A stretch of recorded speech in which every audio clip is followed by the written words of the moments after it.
Well, a very good afternoon, ladies and gentlemen. My name is Bhavna Bhatia, and I humbly and heartily welcome you all to Exchange for Media's fifth edition of Content Jam. Well, the content marketing gig.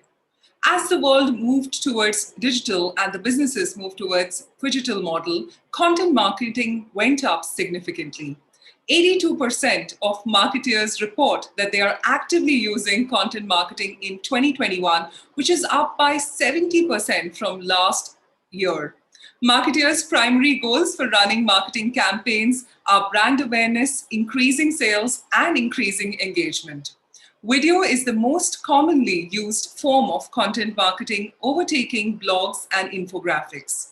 Content marketing is one branch of marketing which hasn't only emerged stronger, but has also adapted, evolved, and is the link which has kept brands connected to consumers, especially when traditional marketing has taken a backseat. Well, our theme for this year is content marketing from creation to commerce. Well, content marketing isn't only about creating an engaging content marketing strategy anymore. It plays a bigger role than storytelling.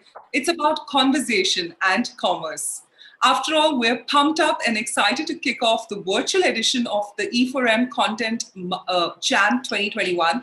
And before we get started, I'd encourage you all to tweet and post about the event using our hashtag E4M Content Jam. But before we go ahead, let's thank our co-powered by partner Colors. Let's take a look at our partner AV.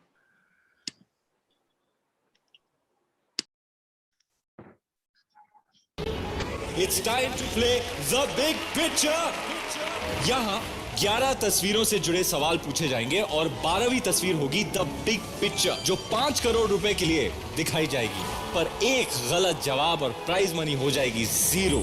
तस्वीर से तकदीर तक का सफर, let's play. Byju's present the big picture, एक अनोखा quiz show 16 अक्टूबर से शनिवार रविवार रात 8 बजे से सिर्फ कलर्स और वूट पर।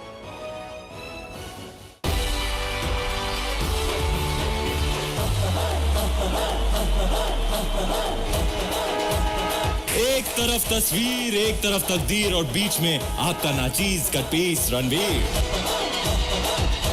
Byju's present the big picture, एक अनोखा क्विज शो 16 अक्टूबर से शनिवार रविवार रात 8 बजे से सिर्फ कलर्स और वूट पर।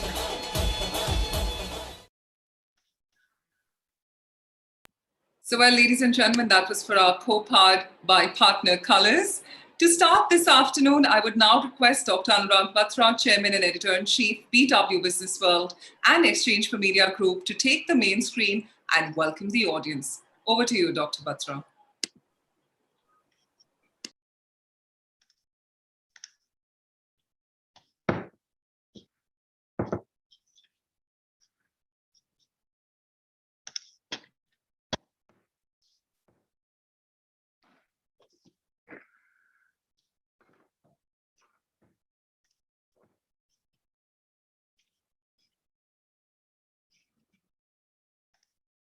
Good afternoon. Exchange for Media has been around for the last 21 years, being a pioneer and leader in this space of bringing new ideas to the fore, making sure new developments, new domains that are becoming bigger, we make sure we bring thought leaders, we bring content from those domains. Content marketing is one such domain which has become very big. We started our first content marketing initiative 8 years back when it was nascent. So the Indian Content Marketing Summit and Content Marketing Awards have come a long way for us. Today we celebrate content marketing leaders, the influencers, the complete ecosystem of marketeers, business owners who support this. And I must say, the post-pandemic content marketing has become even bigger as the digital and virtual economy takes even bigger wings. So we look forward to celebrating the leaders of the content marketing space today. Post-corona, 4 things matter. 4 C's: compassion, collaboration, contactless, and content. So welcome to the Exchange for Media Content Marketing Summit and Awards. I wish you a luck to get new ideas, to meet new leaders, to meet people who are doing great work in this space, who are building large businesses using content marketing. So all the best. Good afternoon. I'll see you soon at a physical event of Exchange for Media. God bless you. Happy Navratri. Jai Mata Di. Well, thank you so much, Dr. Anurag Batra, on that. Well, ladies and gentlemen, now it is time for our first session with a very powerful keynote speaker. Well, he's the Executive Director, Foods and Refreshment for Hindustan Unilever and the Vice President, F&R for Unilever South. He joined the company as a management trainee in 1999, post his MBA from IIM Kolkata. Over the past 25 years, he's had a stellar experience spanning customer development and marketing across a range of categories. He's held leadership roles in CD across general trade and modern trade. He was previously the Executive Director, HUL, and the Vice President, South Asia for Customer Development. Through his leadership, he has successfully transformed HUL's customer development function, moving to a technology-backed strategy and data-driven approach to problem solving. Well, he completed the Senior Executive Leadership Program for the Harvard Business School, where he represented the batch as a speaker at the Harvard Club dinner. He is a big buff of Bollywood movies, cricket, and is a big believer in technology-led process innovations. Well, ladies and gentlemen, now let's put our hand together for none other than and welcome on the stage and screen our speaker, Mr. Sri Nandan Sundaram, the Executive Director, Foods and Refreshment, F&R Hindustan Unilever Limited, and Vice President, F&R Unilever South Asia. And he's going to be talking about content marketing from creation to commerce. Well, with this, we humbly welcome our speaker on the stage and screen. Thank you so much for joining us, Sri Nandan. With this, the stage and screen is all yours. How are you doing today? Oh, very good. Thank you. I hope my slide is visible. Yes, absolutely. We just request you on the presentation mode. It is on the presentation mode unless you're not able to see it like that. I believe I'm not able to see it. Like I can still see the slides on the left-hand side. Well, it is showing.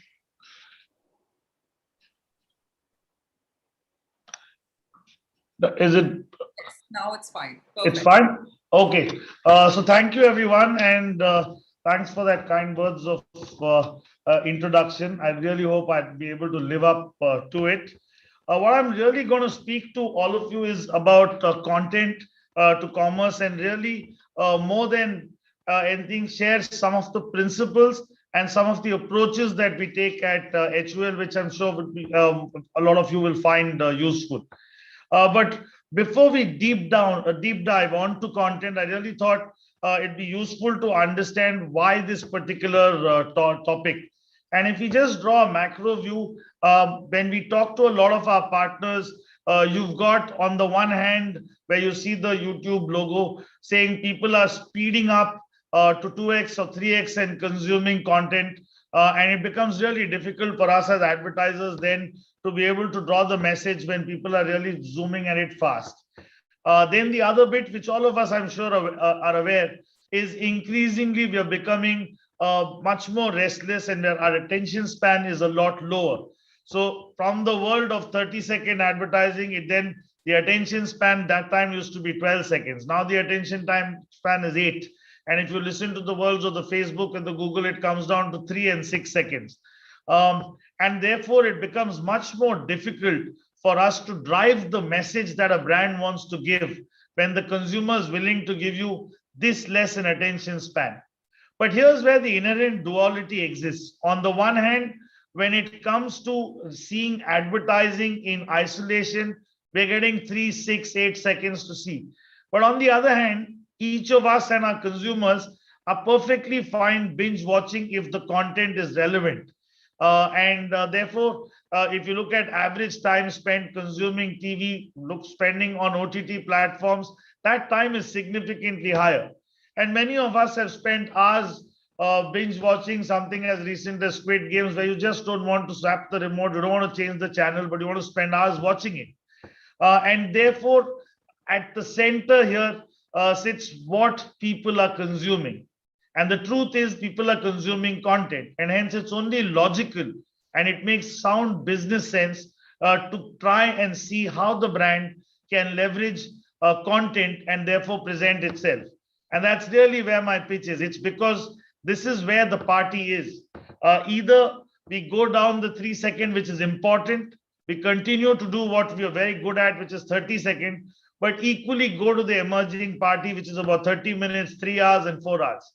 Now, that's really the setup, and that's my way of looking at how content is so crucial for brands to be able to explain their own narrative and their own story.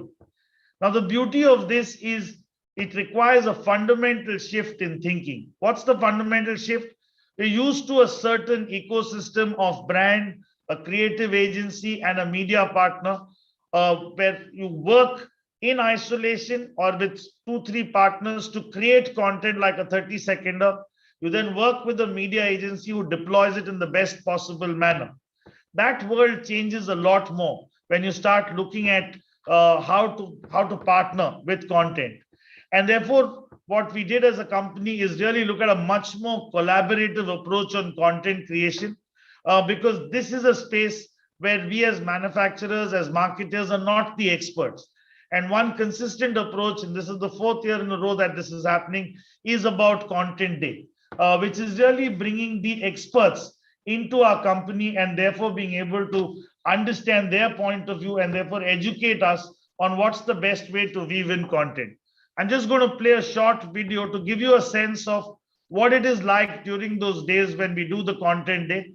While you see a lot of visuals which are about the physical Content Day, COVID hasn't helped creating the physical ambience. So the last 2 years have been virtual, but we've stuck to this discipline of making day where experts come, share with us, share with the brand team what brands can do in their space.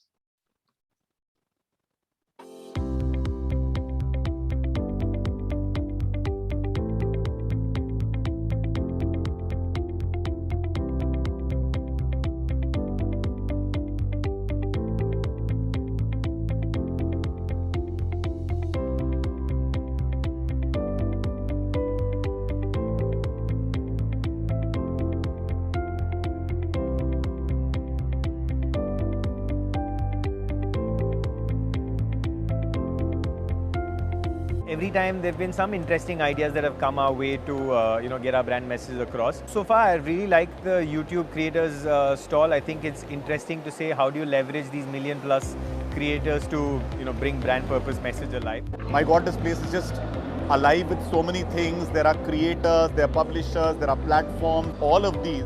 I really love the vibe. Usually you don't expect that brand events are going to have so much energy. There's music, there's all these fun little booths. Great talent on stage, right from Gully Boys, Mati Bani, that's Nirali Karthik. I love it.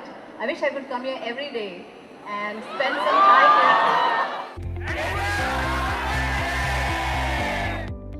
here. So you got a sense, and I think the larger message here is we can't create content ourselves. The broader ecosystem we've got to reach out to, which also means we've got to be crystal clear on what is the essence of what the brand wants to say. Because that's what the content creator is going to take and try and figure out how it best weaves into content. Now, this can be a very, very wide area. So I thought for the benefit of the audience, we share the structure and the approach we use. So our path to breakthrough content is really around these pillars. One is on purpose, and I'll give you some examples with some results to tell you how this works for the best of the brands. The second is platforms, then pop culture, eventually partnerships and performance. I'll move to the first one, where we in Unilever truly believe that brands with purpose grow. Now, you could say that that's a pitch or a corporate pitch from a company, but I'm going to share an example of this being actually put to test at scale and the impact it has had on the brand. India, a country where 90% of marriages are arranged. They say marriages are made in heaven, but not till they are approved by families. Dove believes that beauty should be a source of confidence, not anxiety. It launched Stop the Beauty Test campaign with real-life rejected brides to challenge this unfair tradition. Partnering the largest matrimony platform, Shaadi.com, we created history by making every bride profile nudge every bride seeker with inspiring real beauty messages. These rejected brides became the cover of leading fashion publishers for the first time. purpose platforms like Humans of Bombay featured their inspiring stories. Popular influencers came forward and encouraged other women to share their real stories on social media. Stop the Beauty Test was a fully integrated, high-scale, high-impact and highly engaging campaign. Dove created history by challenging matrimony and media platforms and killing the beauty biases and stereotypes with its real beauty stance. It built confidence and stirred conversations with women posing a question: how much beauty is enough? Yes, you saw an example of real scale and you saw the results at the end. So it delivers what is good for society and picking up a key theme, but at the same time does incredible benefit to the brand. Now, when you see the video, at what point it is a brand pitch and what point it is a great content is a never-ending debate, but that's what powerful brands can do. They can spark a movement and therefore generate a host of content which our consumers would love to see. The second bit is on creating platforms for engagement. This is another area where content is really king, or queen, I might say. And just to share an example, again, from a very different category within the HUL fold, I'm going to share this example with you. In the world of home care, Clinipedia began as an exclusive web destination, housing over 2,000 pieces of solution-led content that were prioritized as per growing search categories like laundry, floor, and kitchen cleaning, made in multiple formats to be easily demonstratable. Now, with the intent of furthering discovery, Clinipedia had to be present on the platforms our homemakers consumed most. On YouTube, where she's 5 times more likely to seek cleaning solutions, we created DIY videos for trending searches. As homemakers spent 1 out of 4 minutes on social, we customized our solutions as GIFs and infographics to make them instantly shareable. As no 2 news feeds looked the same, her social persona determined what solutions she saw. We partnered with Daily Hunt, a content aggregator, since 60% of our homemakers were more comfortable with vernacular consumption. Fueled by consumer insights, optimized basis platform, personalized by identifiable traits, Clinipedia today is a virtual content engine. That's again a category approach and using a platform. Moving forward, having spent about 12 years in sales, I had to make this pitch. It's from my own stable and one of the things that we're doing on a brand called Boost. Sports is entertaining because it has always had a way to measure success, speed, strength, distance, and a lot more. Apart from the one that keeps every legend going, stamina. Boost is a chocolate health drink brand for kids that stands for stamina being the secret behind champion cricketers. So we joined hands with a team of data scientists and analysts from Sports Interactive to develop a first-of-its-kind currency that measured stamina. Introducing the Boost Stamina Meter. The Boost Stamina Meter made its first appearance at the Indian Premier League, the Super Bowl of India. Stamina scores of 184 players were displayed in real time. Leading commentators and experts reiterated the impact of stamina on a game. With 500 plus contextual creatives, Boost Stamina Meter built a one-stop destination for all things stamina. The campaign garnered 35 million video views, a whopping 4 billion impressions, aided awareness increased by 1,000 basis points, market share increased by 900 basis points. It generated 4 times the value of a typical IPL campaign. Not just that, Boost Stamina Meter created an answer to a very important question in the world of sports. What's your stamina score? Yeah. So, sports. That's therefore the one you saw on popular culture with cricket. The other bit which we're learning and building a lot of content around is partnerships. And this is really commerce with cord cutters because increasingly there's about 25 million audience who doesn't see most of television and they're onto completely different genre. And here's an example of a hygiene brand called Lifebuoy delivering its message. Traditionally, Indians eat food with their hands. However, only 35.8% Indian households wash hands before eating. Lifebuoy, India's #1 hygiene brand, has always relied on traditional media to educate consumers on the importance of hand hygiene. National lockdown led to a rise in online food ordering. We saw this as an apt opportunity and struck an alliance with India's #1 food delivery app, Swiggy. We built brand awareness by nudging the consumer with a 10-second contextual brand video while he tracked his food order. We transformed 2.1 lakh Swiggy delivery agents into ambassadors of change, reminding consumers to wash hands. We served the consumer with an additional reminder through push notifications post-delivery. The consumer asked for their intent for purchasing Lifebuoy liquid hand wash. We created a listing for Lifebuoy products on Swiggy's B2B app Staples Plus. The video reached 4 million consumers. The brand received a phenomenal positive feedback. Lifebuoy liquid hand wash packs reached 1.8 million households. Lifebuoy stood out by breaking away from the usual go-to-media avenues and made hungry Indians ask one another, "Khane se pehle haath dhoya kya?" And of course, then more conventional is D2C. This is easier. Most of you are aware of this. We have our own DTC with LacmeIndia.com, which is really personalization at scale to drive imagery, engagement, and of course, commerce. Therefore, in this case, it's much more simple. There's an algorithm which determines what the remarketing creative is. You deploy the creative, enrich data profile with the attributes, and then you bucket individuals into cohorts so that what she is most keen to see, that's what is served through the entire portfolio that we have as Lakme. So here are a few examples that you saw covering the different forms in which we can weave our message into content.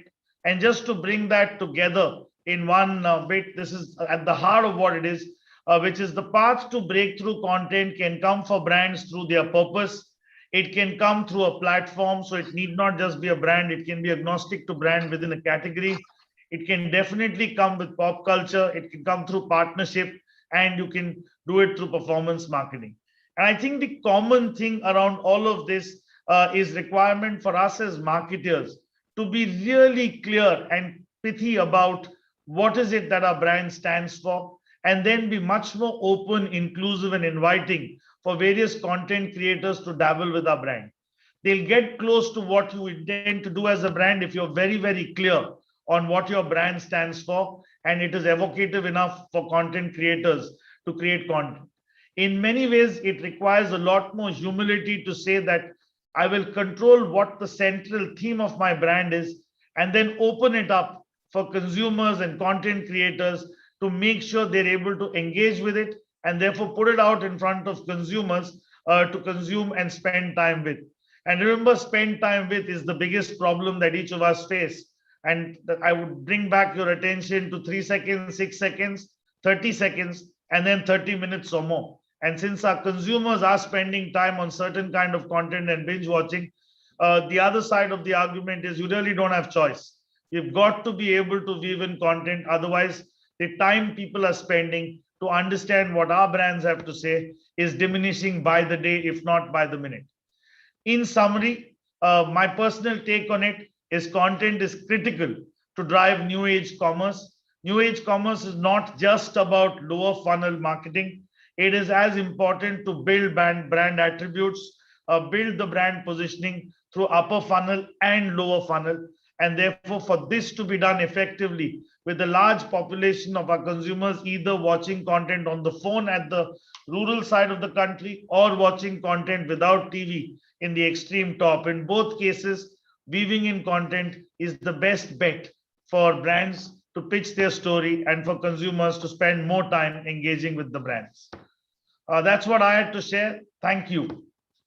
Thank you so much, Mr. Srinandan Sundaram, for joining us and giving us this experiential sharing you had. It was great to have you today to kickstart. Thank you once again. So, ladies and gentlemen, after that incredible talk, we are now moving ahead with our first panel discussion of the day. Do remember to keep tweeting and posting using our hashtag E4m Content Jam as one word. So, ladies and gentlemen, moving on to our next session, which is a panel discussion on role of content in driving business direct to consumer. Let me please invite our panelists. First up, Sagar Bokeh, Head Customer and Shopper Marketing, Food and Beverages, Tata Consumer Products. We've got Amin Lakhani, the Chief Operating Officer, Mindshare South Asia. Jayan Mehta, the Senior General Manager, Planning and Marketing, GCMMF, Amul, who's joining us. We've got Isha Nagar, the Managing Director, NEPA India. We've got GB Sridhar, the Regional Director, India, Middle East and South Asia, Singapore Tourism Board. And the session chair of this panel discussion is going to be Gurpreet Singh, co-founder and COO, One Digital Entertainment. Well, with this, I'd like to humbly invite and welcome all our panelists and our session chair for joining us. What an incredible start we've had to our content jam today. And your smile says it all. Thank you for bringing in the energy and exuberance. And welcome once again. Gurpreet, the stage and screen is all yours to take it forth. Thank you, Bhavna. Thank you so much. I think the stage is for all the senior leaders who are present with me on the panel. I just feel like a kid right now, being the session chair, but I'll just try to play my small role of navigating the discussion amongst some of these marketing tycoons who are sitting out there. I mean, some of the brands, I mean, people like Jain from Tata, right? These are the brands that they have been doing marketing even before I was born, possibly, right? So I'm just saying I'm here to take learnings along with the audience from everyone out there. I would just like, though most of them need no introductions, but I would just like to set it up for the context for the entire audience. If each one of us can just give quick introductions about the overall marketing landscape that we are doing in each one of our brands and what is our specific role. Jain, do you want to go ahead with your experience of, I think, over 3 decades in working with Amul?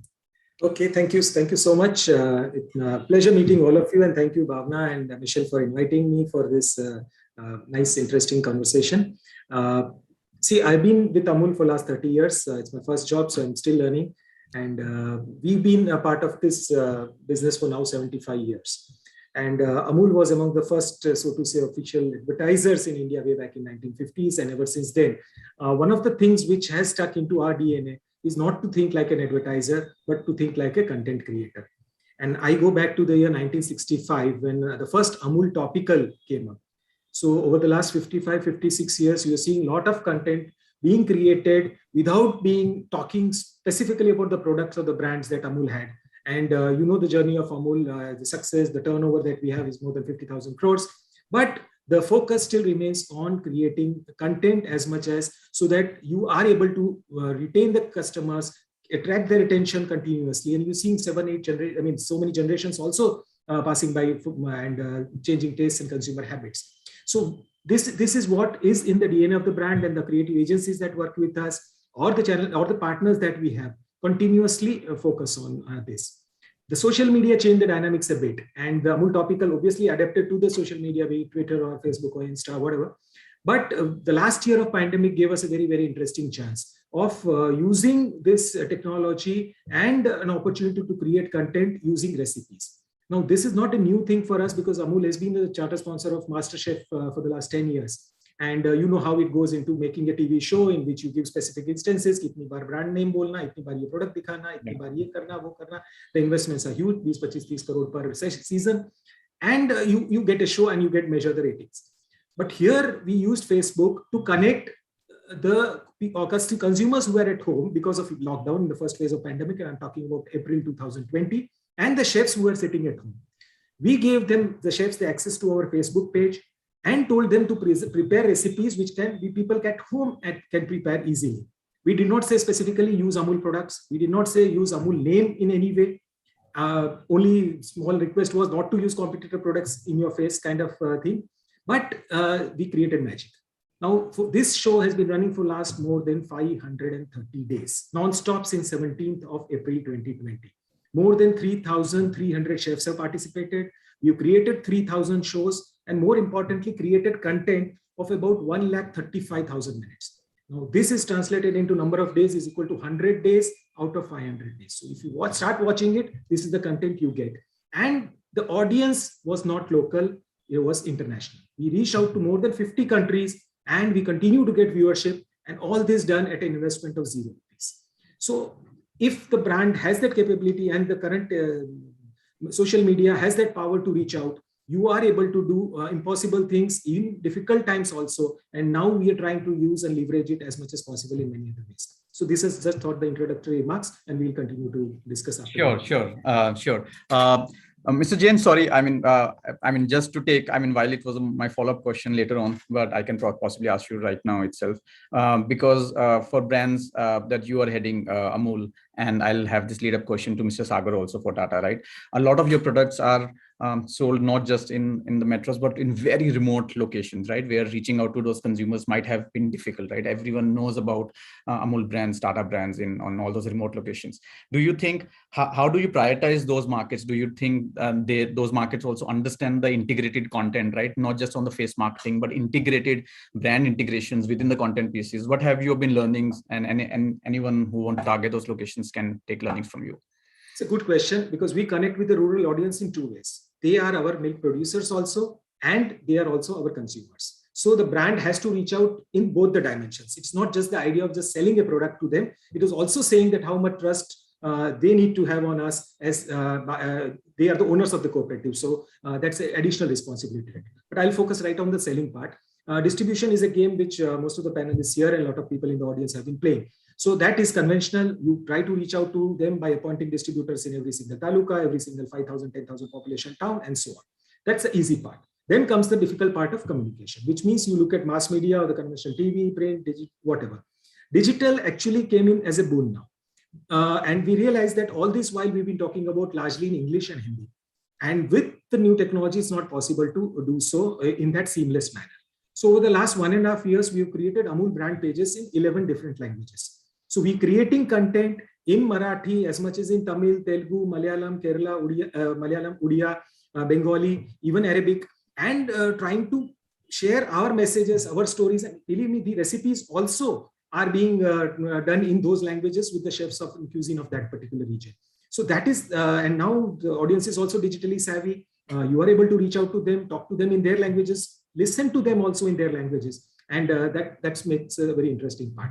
So, and now further we are expanding to 3-4 more other languages. We are looking at languages but not state languages like a Sindhi or a Bhojpuri and so on. And trying to reach out to the audiences in a much more simpler way, so that's easy for them to understand the brand.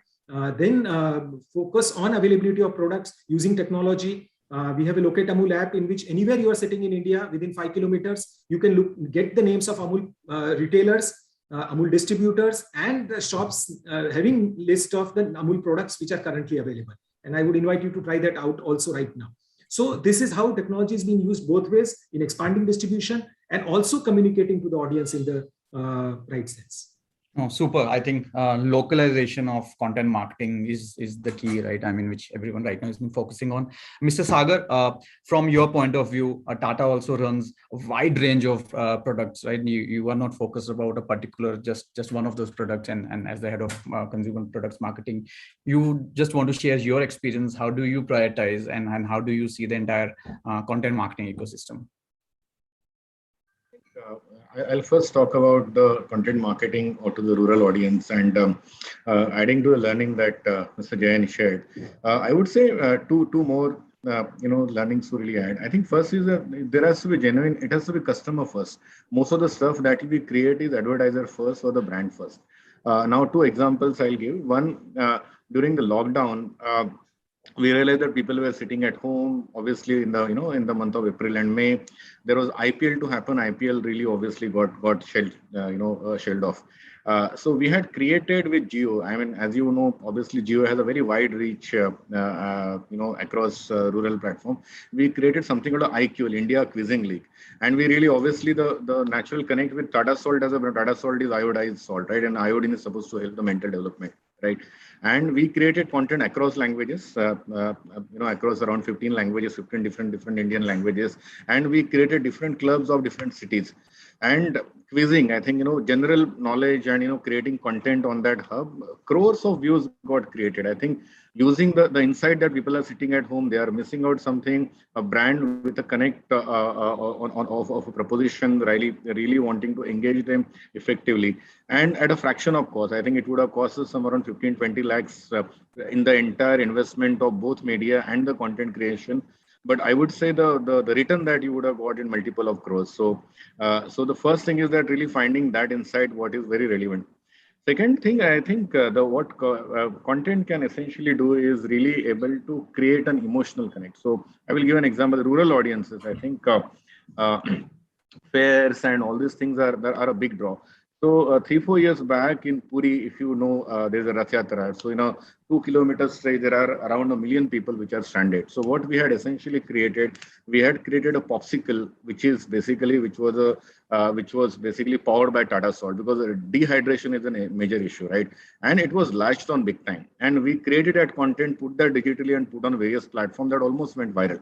So the idea is that if you're creating a connect, finding a good seamless, the consumer first product connect, I think content can really do magic for you. Other area where I believe content can really play an important role is in commerce. Obviously, when I say commerce, I don't think it is as effective as a direct funnel performance marketing, but we have to have a role.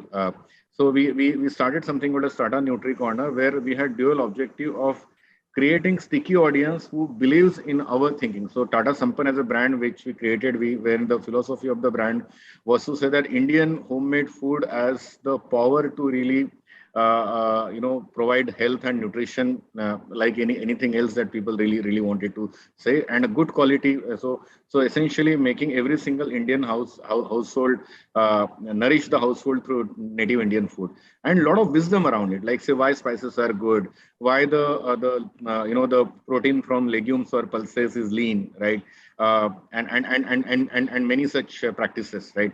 We created content around it, and we saw that in couple of months, around 4 to 5 lakh organic views, people visiting thrice, 3 to 4 times, and obviously the brand was seamlessly viewed because our products were essentially based on that philosophy. While we did not get huge width in terms of number of customer, but there are many people who would buy their entire range from us. So I believe content, depending upon what the objective, has really power to transform the way brand are pursued, and objectives across brand love, brand memorability, as well as sales. I think the content really, if used well, can really serve all these objectives. Super. Thank you so much, Sagar. At Mindshare, you represent some of the biggest brands out here, and beyond media buying, Mindshare also has a very strong, robust content building capabilities within in-house only, not just from a creative point of view, but from a end-to-end execution production point of view, right?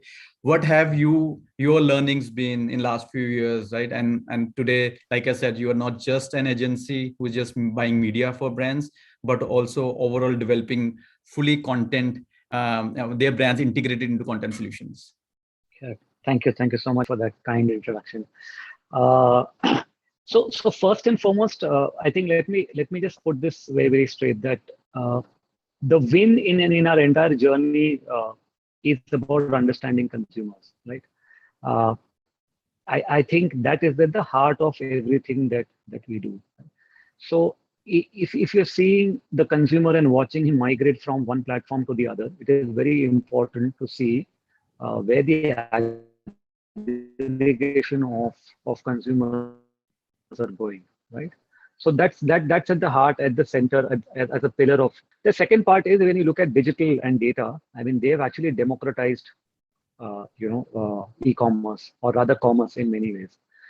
So when you put both of these things together, wherever there are consumers and there is technology available or there's data access available, you can actually enable commerce and start, doing things. Like, for example, it just needs to be an Instagram post, or you can do a radio call, or you can do a voice call, and you can have a click of a button, and you can start doing transaction in place. So the critical thing is that what content should we serve to a consumer, and at what stage of the journey he is. Right? Very important to understand the consumer journey, and therefore intrigue him, allow him to engage with that consumer. Engage with the consumer will depend on at what period of time are you throwing that content to him. For example, somebody who's not feeling well, who has a headache, and somebody not feeling well. In his mind, he's searching for an answer to that. And suddenly, a simple ad of an headache pops up, he'll have 100% attention. But somebody is in a party mode, you throw in 25 ads of, headache. I mean, it will go down as a blind spot. So I think, and if you apply this principle, it becomes very, very clear as to, what kind of content will you create for a consumer at what point in time. So I think that is our day job. The day job is that how can we really, really, find where the consumer is in his journey, and therefore how do we intervene that journey and place our content in a manner that is very, very greatly receivable. Right? If he's already on a marketplace platform searching for a product, should we waste time on storytelling, or should we waste time or invest time in telling him that, boss, you have 5 products and this is the best product available to you?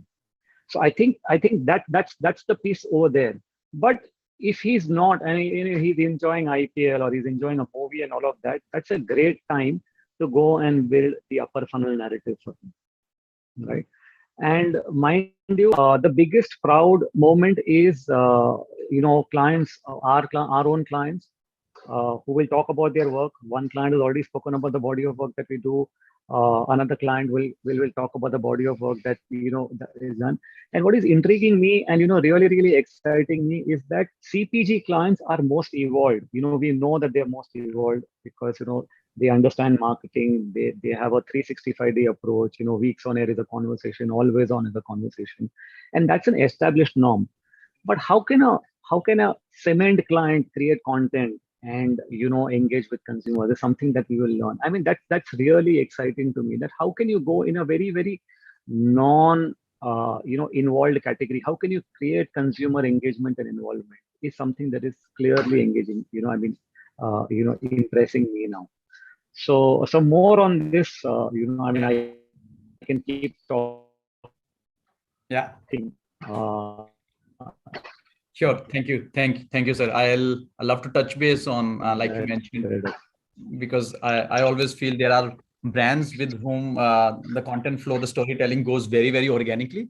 And like you said, there are brand categories where it's a little tough ask to how do you integrate that category within the entire storytelling experience. And that's where I think agencies like you come into play. Mr. Sridhar, at Singapore tourism, right? What Singapore has been able to do. I mean, I'm just saying, I look at Singapore not just as a country, but also as a fascinating brand, right? What they have built in last 50 years to right now the hub of tourism, not for the leisure tourism, but from an entire business ecosystem point of view also.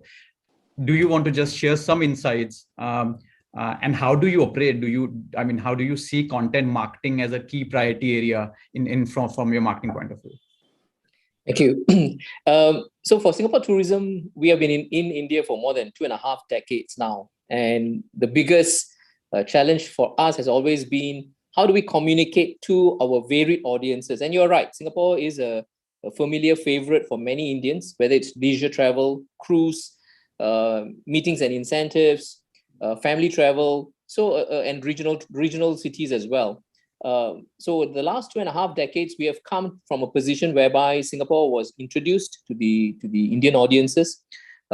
Just to give you a quick some numbers, in 2019, we had invited 1.41 million visitors from India to Singapore, making India the 3rd largest source market for Singapore after China and Indonesia. India is our #1 cruise source market. In 2019, I'm talking about pre-COVID. Singapore also counts the Indian meetings and incentive segment as a very important segment for us. So over the last decade, for example, India has moved up from about the 5th or the 6th largest source market to being the 3rd largest. So our biggest challenge in India has always been, how do we communicate to the Indian audiences and engage them? I mean, my job description is very simple, right? I invite Indian audiences to Singapore. But how we do it is a bit complicated. We are a destination. So we do not own products. Although we are Singapore Tourism Board, I don't own any of the experiences I promote in the country. So I work with the likes of the zoo, the bird park, the Gardens by the Bay, Marina Bay Sands, and Resorts World Sentosa. But all of these experiences, we need to sort of accumulate them and present to the Indian audiences in a meaningful manner. So 3 C's and 1 A. I mean, I was just thinking, how do we present content marketing? So first C is about making sure our content is creative. We are operating in an environment whereby the Indian audiences or any audiences are having a lot of content coming at them, and trying to say things above the noise and clutter is going to be very, very difficult. So we have always looked for projects which are able to present our content in a creative manner. Second C is clarity. We want to have clarity in our communications, what Singapore stands for, what are the experiences you can enjoy in Singapore when you come, what are some of the things that you need to look out for, especially in this COVID-19 situation, although travel borders are not opened yet. What are some of the things that are happening in Singapore? And we need to be able to present that clearly to our audiences, because clarity is something that increasingly audiences are looking out for, because they are bombarded with so much information and content and knowledge. They are looking for some clear communication messages from brands like the Singapore Tourism Board. The third C, and I think the others have also touched on it, is consumer centricity. Gone are the days where the messages were push. We sell Singapore. We say we are a great country. Come and visit us. The audiences are no longer looking at that. They are very discerning. They are saying, I'm having a conversation with my friend about a particular passion. Where's the relevance Singapore has for that? So coincidentally, our brand is Passion Made Possible. So I need to be able to communicate to the audiences in passions and conversations they're familiar with. And finally, it's an A, authenticity. I think for the longest of time, Singapore has always been very clear that we cannot overpromise or oversell Singapore. We present content as it is. And lately, we have started realizing audiences are very discerning. So they are comparing notes, they are talking to their own friends, and that's important that we communicate very in a clear and authentic manner. So some of the projects we have done ranges from Bollywood movies to TV series. Recently, we had the privilege of working with the Wood Kids to do Chota Bheem, presenting 7 episodes of Chota Bheem to the Indian audiences, and that was presented as a gift of smiles to the Indian audiences to engage in a child friendly manner. And these are some of the projects we have done. So our approach to content marketing is simply, how do we bring Singapore even closer to the hearts and minds of the Indian audiences? Maybe I'll pause here and Sure. Back to you. Sure. Thank you so much.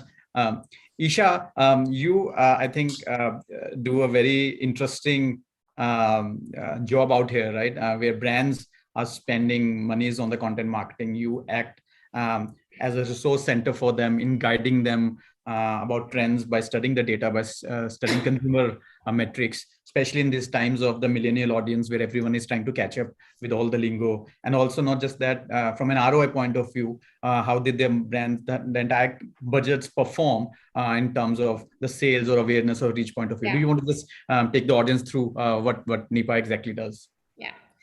Thanks, Gurpreet, for the introduction. Also, sorry, I think the panel got me on a very, very bad throat day, but I'll try to say as much. So a bit about NEPA and how content is so dear to us. What am I doing on Content Jam? NEPA is a consumer science firm, as you already mentioned, Gurpreet. It's been 10 years for us in India. And why content has been very dear to us is because in the last 3 to 4 years, we have been consulting brands in terms of their content strategies, and also playing a part in terms of really deciphering the omni-channel path to purchase as well. And thus, content marketing, one important piece that I have seen in the work that we have been doing for a lot of brands, both for traditional legacy categories, as you mentioned, CPG, and for emerging categories, is that it is first becoming imperative. It's becoming a rock solid part of the consumer journey. We are seeing, because of the advantages that it brings in, the cost optimization that it brings in. And I think on the panel, we already talked about the creator economy booming. It's becoming so easy to create content, first of all, that it's such a lever to the marketer. You don't have to, the dependency is gone.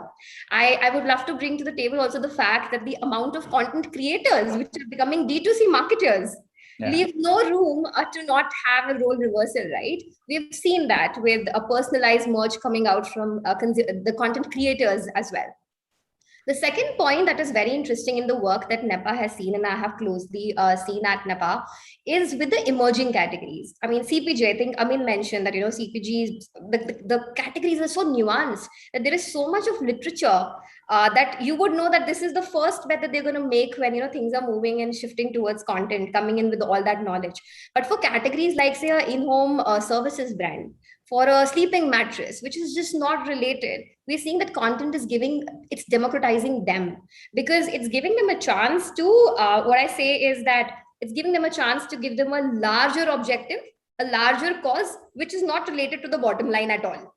So it's telling stories. It's also giving like a huge cause. I mean, take sustainability, take corporate responsibility, etc. I think that is going beautifully. So the third thing that I also, apart from the emerging categories piece, is that I think video marketing is something that we have seen is just doing wonders.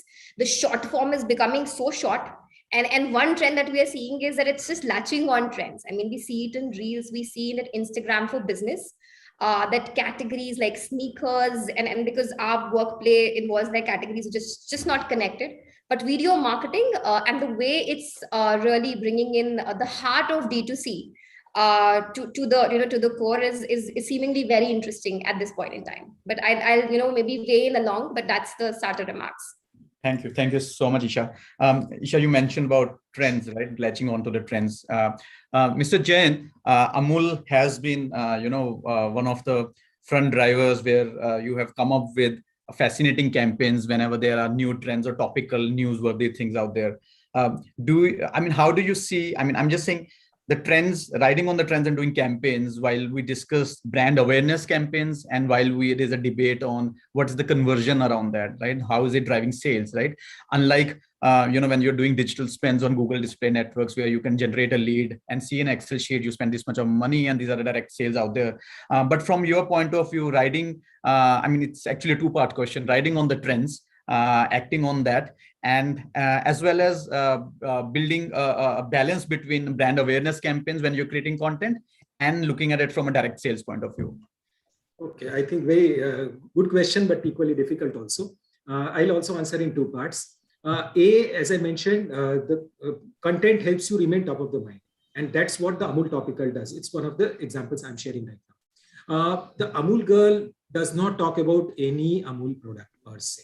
Okay, so that is where we are delinking the mascot and the communication which creates the content, which is the central continuation character of the campaign for last 55 years, with the products that we market. So both are delinked. So customer, when he or she looks at an Amul Topical, they know Amul is not going to say, "Aaj Amul ka butter khao, kal Amul ka bread khao, kal Amul parso cookies khao." I mean, the product marketing and brand marketing is different. Now, believe me, unlike most of companies sitting here or in the audience, we spend less than 1% of our turnover on advertising. So it's a very, very difficult call when you have so little a budget and still you are saying that the most valued topical property of the organization is not talking about any of the products. Okay, so this is necessary to remain making consumers remain interested in your product and your brand name and remain top of the mind. And that's how you become topical, create content on topicality, and ride on the wave. Then comes the change in technology and how the brand adapts to it. This is where the conversations come in very handy. I'll just take 1 minute to talk about Amul's entry into the dark chocolate category in a very, very competitive chocolate market. At some point of time, we were very good in chocolates. Then suddenly in the 1990s and up to 2010-15, we were languishing in the bottom of the tree. Okay, then we said, how do we get back into the chocolate category? So we didn't want to take on the leading brands head on in their space of milk. We said, get on to the dark space. And we created the entire brand of Amul dark chocolate, the entire portfolio of dark at 40, 55%, 75%, 90%, 99%, Peru, Venezuela, Tanzania, all that entire range, over 35, 40 products, sheer on word of mouth. You listening to conversations of the customers, creating the products around that, and these customers actually ensure that the distribution of the product also happens at the place where he or she is residing. And all this with, again, 0 rupees investment in advertising and brand building. Imagine Cadbury's sales turnover, advertising to sales ratios are in double digits. We were taking on the giant with 0 rupees spending advertising. Simple, because when you create a small content and the social media gives you conversation, your product is very good, your distribution is not very good, and I'm talking about 2015 to 18 on that era. And still, you can see Amul now available in more than 3 lakh shops. Our single bar costs 100 rupees minimum, and still the distribution is wide, and customers keep asking for more and more variants. So listening to customers and adapting and creating brands also is an experience we've had, and we've been replicating across various other products also. But it's not very difficult to do so. You have to have the basics right, and then the confidence in your customers that they are the guys or ladies who are gonna buy your product wherever they are because their friends are recommending it, and not the typical brand advertising communication of 20, 40, 60 seconds is made. So this is the power of the medium which we need to leverage. Thank you so much. I think that's what we all discussed, that the power of creating good content where the audience who is consuming it, they become your marketing team and they start sharing it further, and without you having to always spend crazy media spends. Mr. Sagar, how critical it is for Tata to ride on the ever-changing trends, right? And especially when you're talking about content being generated on the digital platforms, right, where you are reaching out to a large set of young audiences as well, right? Riding, just adapting to that, how critical is from a Tata's point of view? Yeah, I think for every single brand, content is an important part of the strategy. And one of the things that we also realize is for the young audience, obviously the platform matters, right? What platforms you are, and also the messaging technology. So one of the things that we had done, and see one part of, so we had essentially one pillar of our brand building is generating brand love, especially for a brand like Tata Salt, which obviously is consumed by around 75 crore Indians, one of the highest loyalty, one of the most trusted brands. So we had you, so one example that I would like to give on Gandhi Jayanti, we had created one AR-enabled technological intervention wherein on the MG Road in Mumbai, there was an installation. If you walk past that installation, you will get a message from Gandhi. Actually, there would be a picture of Gandhi, would almost pop out and say, oh, you're walking on my road, but are you walking on my path? And it actually startled many people. And then they said that, Gandhi obviously spoke about cleanliness, like cleanliness is next to godliness, and showed the pictures of various public places in the city where, where the amount of filth and amount of dirt is so much. What are you doing? So you walk on my road every day, but will you, on the 2nd October, will you also take pains to walk on my path? While it engaged a lot of people, because obviously that road, obviously the fort area is one of the most crowded in the country. It created a lot of imagination, and it went viral.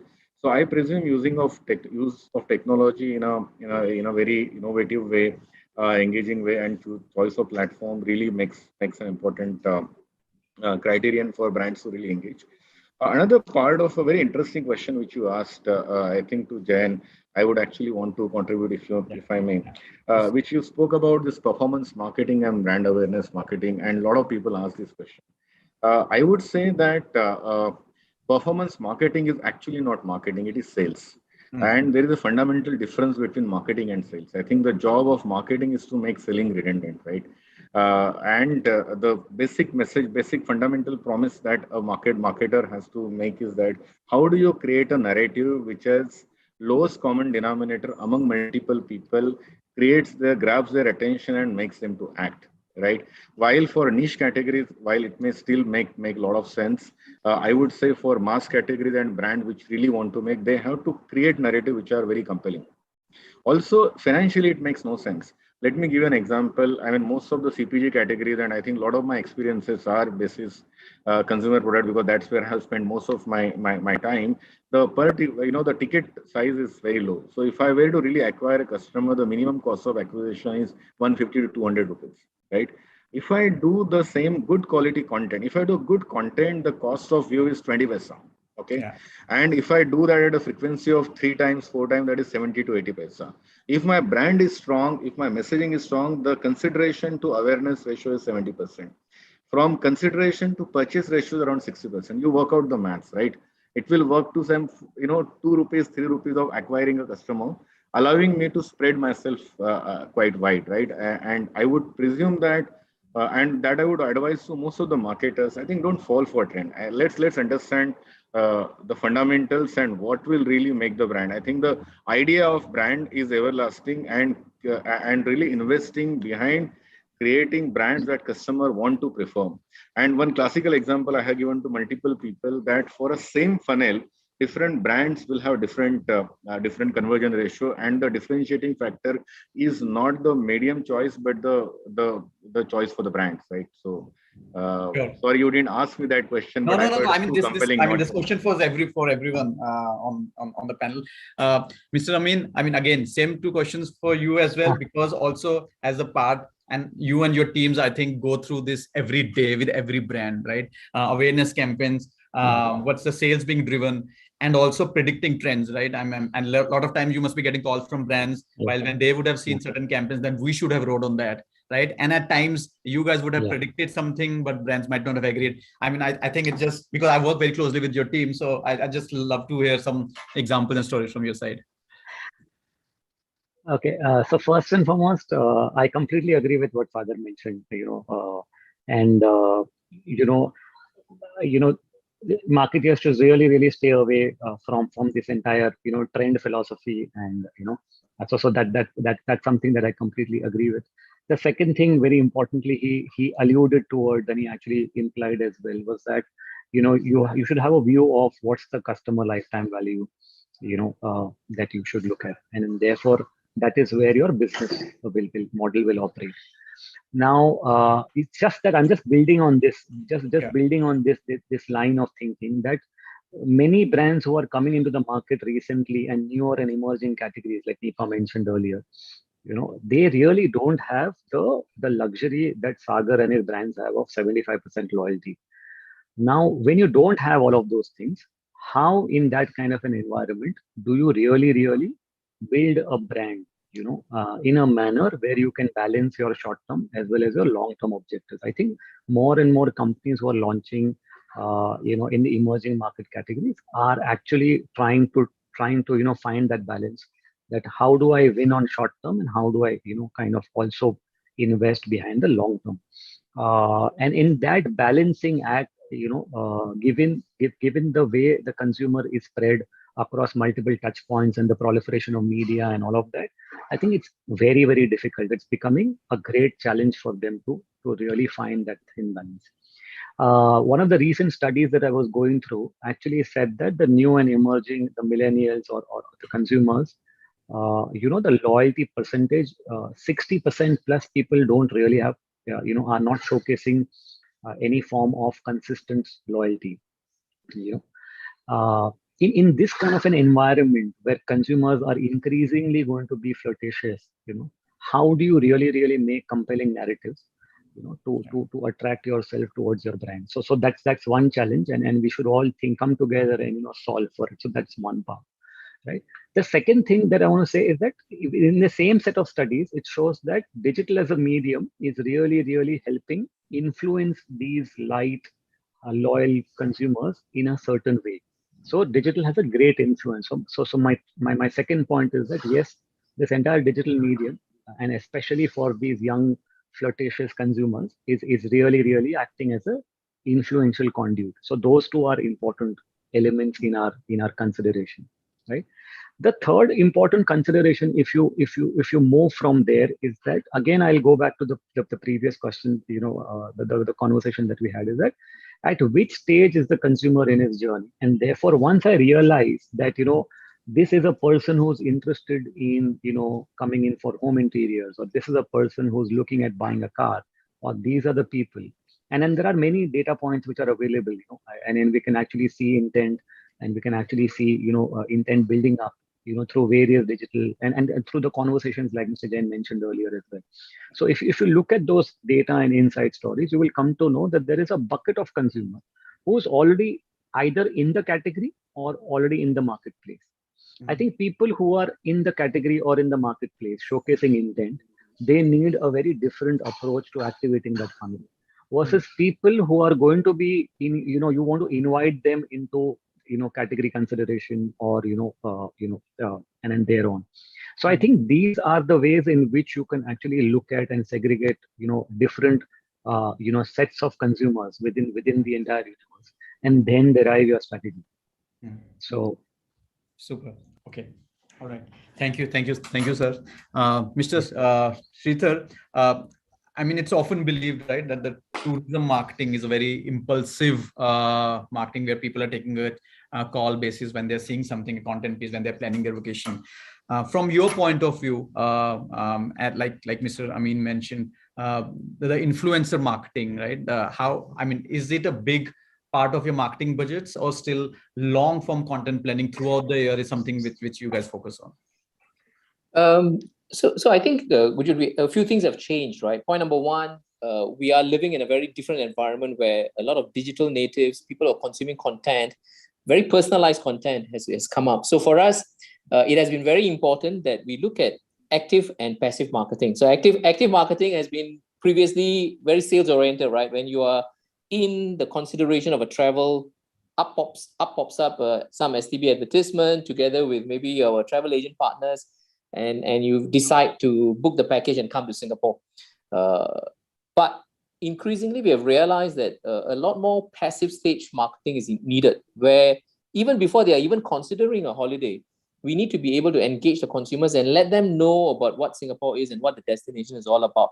So you are right. We have started looking at all forms of content creation. So whether it is content that we create on our own with partners, like say whether it's Book My Show, National Geographic, or Tripoto, which are all platforms which has got different ways of storytelling, or Chota Bheem or a Bollywood movie. So that's content creation with another like-minded brand or platform.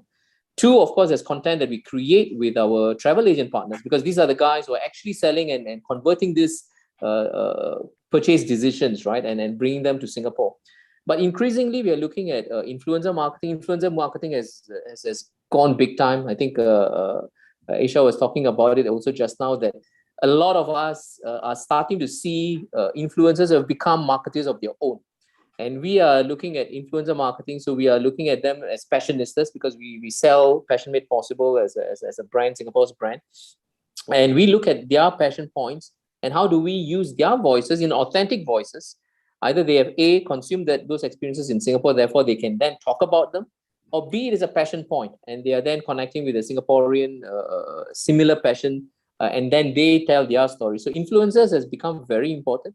The other look at we are looking at is the vernacular lens. I think the likes of Tata and Amul in the room will know about connecting with an audience in their language has now become so important in India. And we are looking at, so prior to the COVID-19, we had 15 cities from which an Indian traveler can come to Singapore.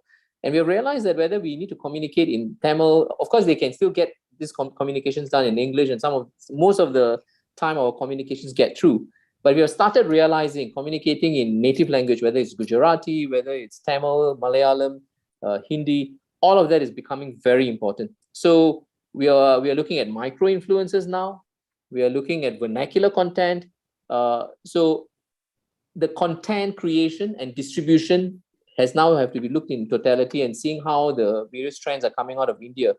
We are now seeing how we can customize the content for audiences across India. Sure. Thank you. And I think as a tourism, as a category also, fits very, very interestingly, organically into creating content, right? I mean, it's not that you just have to reinvent the wheel in terms of, traveling is somebody which everyone loves and they relate to. And when you activate influencers, I think that's why, in my experience, when we have worked with tourism boards, a lot of them have seen very high ROI in terms of uptake of the tickets being booked for those countries when we have activated influencers for some of these campaigns. Isha, when most of the brands and agencies, when they're activating marketing campaigns, right, there are different metrics to measure the ROI, right? There are discussions about what's the overall reach, now there's a discussion about leave reach, what is the engagement, right? And then a discussion about, I don't care about the engagement also, how many leads, how many clicks did I get, right? I mean, these are different metrics being, and I don't know if anybody knows what's the right metric to measure the content marketing. From your research, from your point of view, when you deal with brands, what do you prioritize, and how do you talk to brands and help them understand this entire ecosystem? Yeah, that's a very interesting and relatable question. It hurts borderline because I think we are just challenged in terms of we're so used to quantifying the measures and impact that this just like, springs up when it comes to content marketing. So you talked about reach, you talked about CTRs. One thing with content marketing that we advise when we work with both legacy and emerging brands, or be it short-term, be it long-term, is that when working with content marketing in D2C, don't be D2C, which is don't be desperate for conversion. So I think that is so makes for a hilarious debate, because I think we're so used to the very rapid feedback loop on Yeah. CTRs, on the reach numbers, the impressions. We are building a narrative through content, right? Like I think Sagar mentioned very nicely that work towards making a compelling brand, and that's not a liberty that a lot of emerging categories definitely have, but it cannot solve for instant gratification as well. Right, it might like give you reach, but it doesn't mean that your conversion numbers in the funnel are going to move overnight. And when we run brand health trackers, we often are faced with that question. To your very pointed piece, that what is the correct measure, I think we all are trying to find that answer. There is not like singular aspect to it, but it's very important while measuring that what do you want to do. Is it the imagery, is it the positioning that you want to really see a gap bridging in? Is it really the numbers moving in the bottom funnel that you are trying to move in? Because it takes time.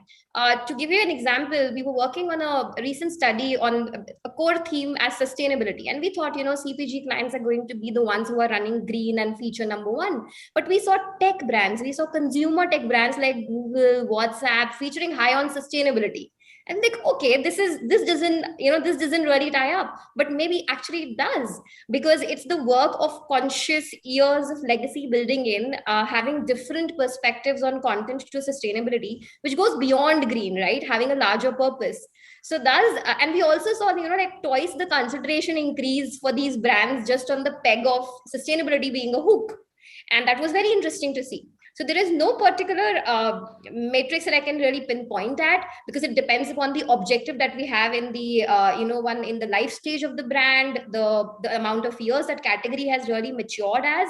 But yes, like really the conversion might not be the only piece where you should look at content. I think it's the quality of content. When you look at awareness, rather look at quality of awareness that you're bringing in. If you're looking at consideration, what is the quality? Because if tried to now started, creating these proxies in the funnel when you're working with content, and even for pop culture important critical social themes like say LGBTQ, we've seen that for that maybe awareness is there, but the quality of awareness is the criticality when it comes to content. So that's, I think, a parallel proxy funnel of the quality of the KPIs becomes extremely critical while working with content as core in marketing.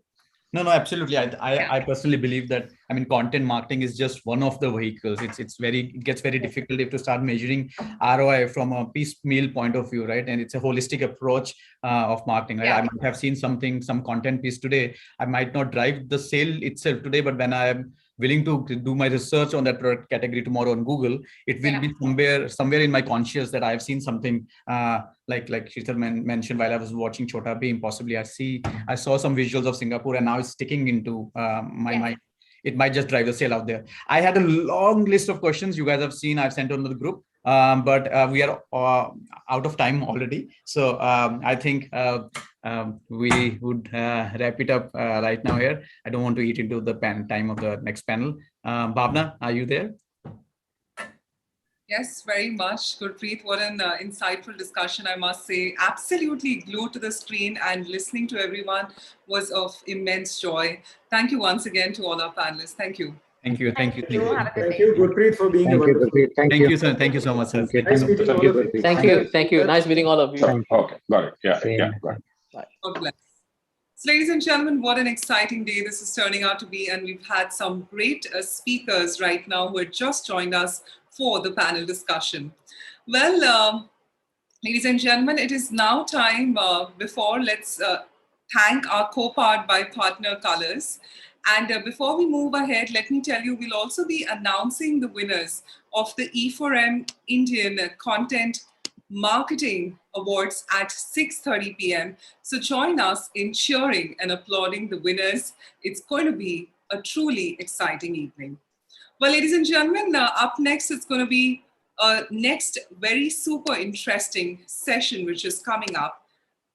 That is, he's the Executive President, Head Marketing, Aditya Birla Group, Ultratech Cement. He's been somebody who over 25 years of work experience in marketing, sales, and business assignments. He's had a rich and deep exposure across various industries, including FMCG, consumer finance, and media.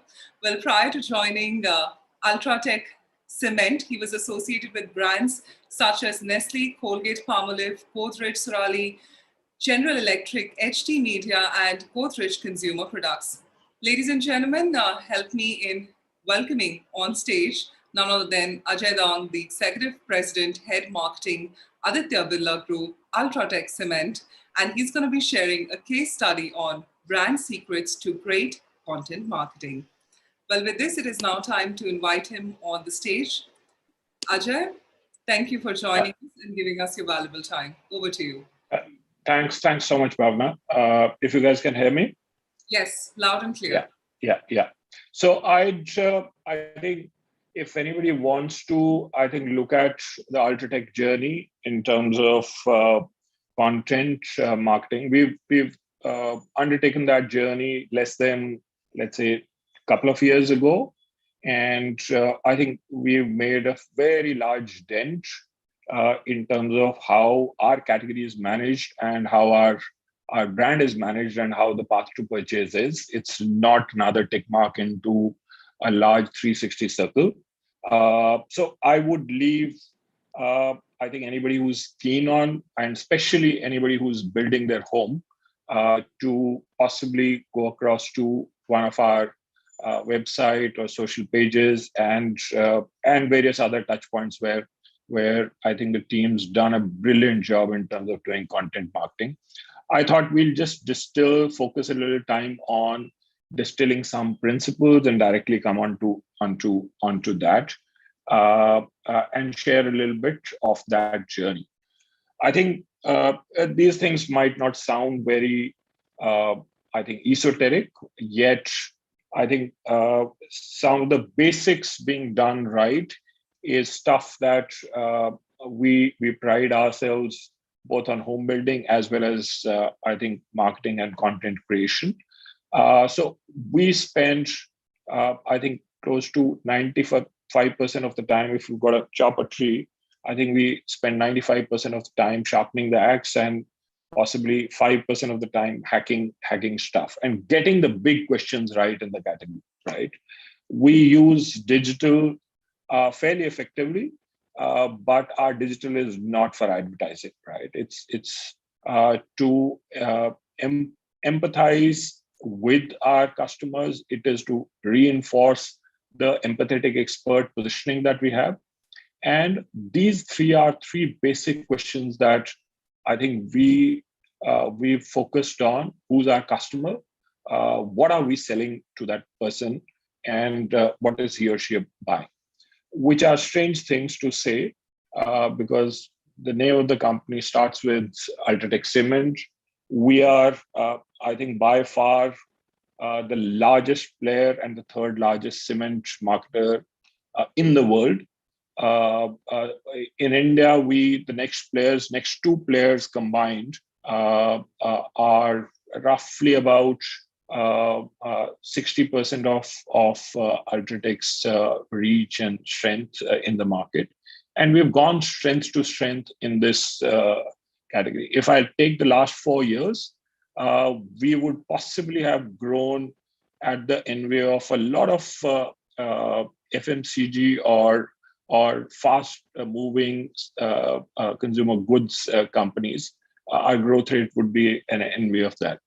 And just going by the previous panel, just sharing it with Amol that we also do not exceed more than 1% of the ATL money, but that's not the key. The key of things is the power of the ideas that we bring onto the table, right? First and foremost, I think we are very passionate people. Marketers are very passionate and typically type A people. And our focus on brands is very, very strong, right? On our products and the categories that we market is very strong. However, consumers are very often not focused on that. And especially when we are looking at content creation and content marketing, it's the consumer's life which matters more. And that's the overlap of the consumer's life and the product category is the intersection where great brands evolve. And it's the conflicts that we resolve, the jobs to be done that we sort out, that creates great brands, not tom-tomming our own stories or celebrity influencers across the board. Yeah, there's one of the doyens of advertising, and he talked very effectively and pithily about that, is that people are bothered about their lives. And it's only when your product or your communication or your conversation intersects with that, it makes it interesting, it makes it valuable, it makes it pertinent from their perspective. Yeah. The one piece, I'm a very big fan of one of the advertising biggies, which is Bill Bernbach. However, his point was that your product, your communication, your marketing cannot add to the proposition. And while that's one thing that I disagree of all things that he talks about, I definitely believe, and some of the work that we've done in Ultratech, it's not just magnifying the proposition, it's become a part of the proposition. It's added value to the consumers. If we very clearly and very early realize that we are cement, while in mindshare perspective and Ultratech as a brand, in mindshare perspective looms very large. Yet when somebody in India makes their own individual home, the cost that out of wallet cost that gets out of the person is less than 15%. Yet the responsibility that we take on in terms of making sure that the home is built strong, durable, and the best quality is much larger than the 15% that we charge. And therefore, creating, and it's an irreversible process, right? Home building and usage of cement is an irreversible process, right? In that sense, we liken it to getting married or getting your heart operated, right? It's that critical.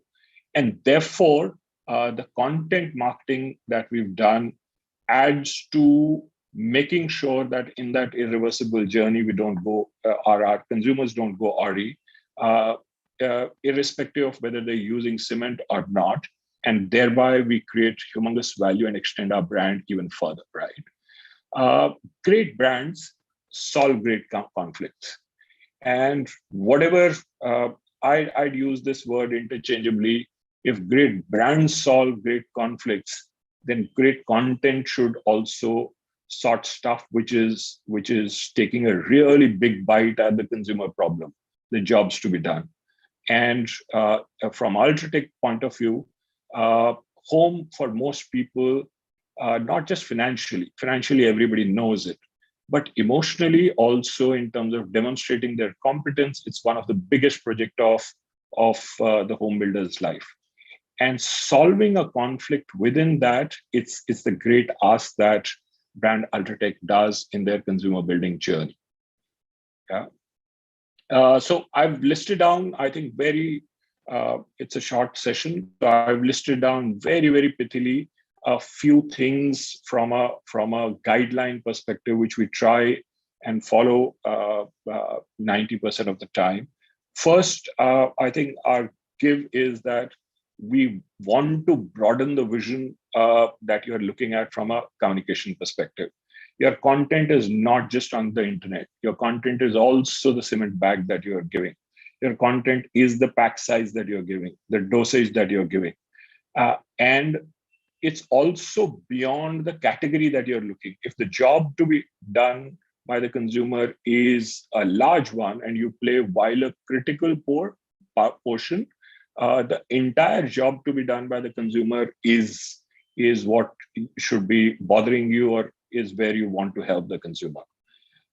Content marketing is not just about informing. It's not just about communicating. It's taking on a hairy problem and adding value to the consumer, right?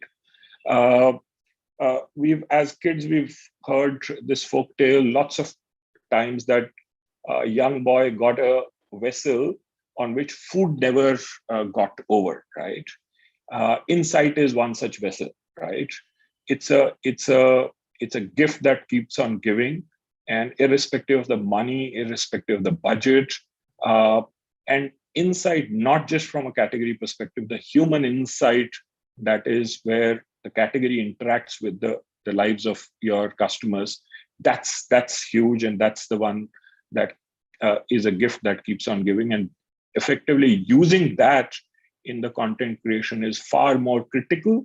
We don't have a celebrity. We don't have in our content entertaining content. Yet, I think the insightfulness of it is the reason why just in the last 2.5 years, our content has gone to over 400 million plus people. Okay. Right. And it's the empathy that we demonstrate with the consumer and the jobs that they have, which is the key.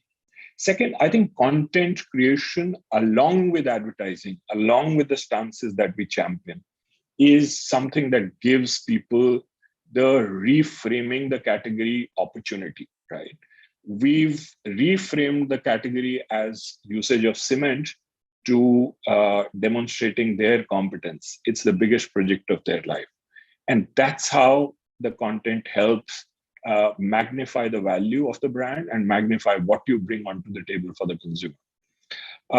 Interestingly, we don't need Facebook and YouTube to target. Digital advertisers promises a lot of it. Our content is such, and it is so sharply focused in terms of its utility. It self-selects people who are in the market, who are in the consideration, who are in the thinking, or who are thinking anything related to home. And therefore, targeting is almost automatic for these 400 plus people. Words matter, right? What you say, how pithily you say it. I think these are all, hugely undervalued assets and skills that we've honed, sharpened our pencil over a long period of time. It's going back to Bill Bernbach. It's not what we say, but what the reader gets out of it. That's crucial. And all the panel talked about is language, the vernacular, where they're using it, using the medium. All those things, therefore, I think become crucial. And more crucial is learning the human insight in that communication skill that is crucial from our perspective. Our content, we believe, if we remove the Ultratech logo, our tone of voice, our effective expertise is so strongly impressioned on the content that we put out that even if people remove the logo of Ultratech off it, a lot of home builders would be able to recognize that this is content which is strongly coming from a leader in the market. Getting things simple is possibly the most complex task. As I think it's given to Mark Twain, he once mentioned that if I had more time, I'd possibly make it shorter. And that holds true for content and content strategy, because you're trying to solve a problem for the consumer. And rather than going on with the huge ego talking about your own self, I think the focus should be the consumer problem that's pertinent.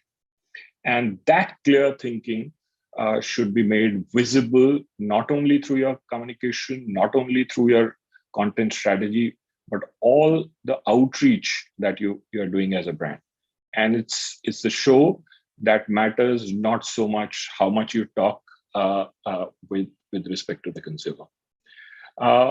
We believe our coded formula is how much you multiply the utility that you have for your content, how much you can inspire your consumers, and how well you demonstrate empathy is what gives out the quality of content to your consumer, right? The last piece that I'll possibly address is how do we get in this? There's a lot of talk of cluttered market, and how do you break out from the attention deficit and so much clutter? Our answer to that is fairly simple: is to stand out, do stuff differently, and that's what makes us very, very different in as far as the market is concerned. I'll just possibly play a small video if we have time. Sangeeta, would we have time for that? Yes, Ajay, you can go ahead. Thank you. Yeah, just if you could just let me know if the voiceover works. Are you able to hear it? No, Ajay, I can't hear the voice though. Yeah.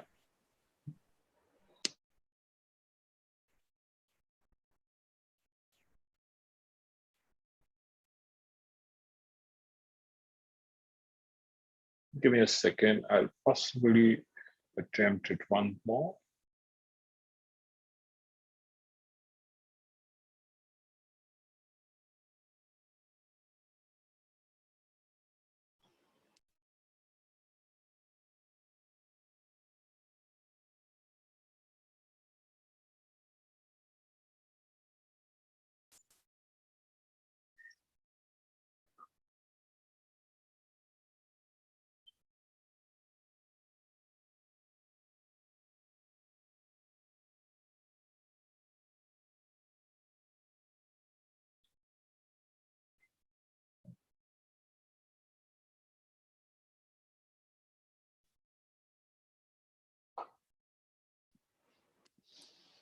Ajay, would you like to retry it with the because we're not able to see it on the screen yet. Ajay. So we're not able to see it yet on the screen. Are you trying to reshare it, Ajay?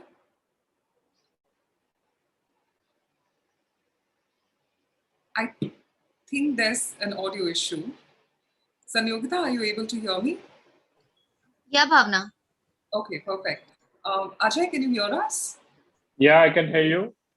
Perfect. So Ajay, would you like to reshare it? You were saying that you want to reshare. Sure, you could do that. Yeah.